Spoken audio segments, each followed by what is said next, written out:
c'est important de revenir au Festival des idées. On a été très bien accueillis, on a beaucoup apprécié les différents débats. Il y a eu un débat exactement aussi sur les quartiers populaires.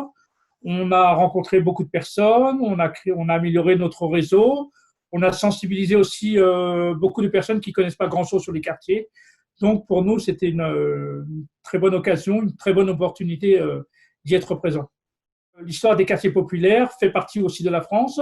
Les habitants se sentent souvent à l'écart ou exclus. Donc, il faut vraiment que le Festival des idées a une autre façon de travailler et notamment de mettre au cœur des débats l'histoire des quartiers populaires.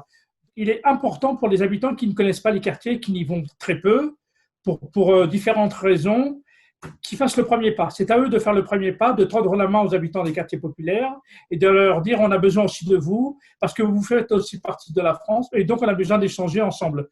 C'est le regard croisé, quoi. On s'en sortira pas dans les quartiers seulement avec les habitants des quartiers. On a besoin aussi de travailler avec des gens qui viennent d'autres horizons.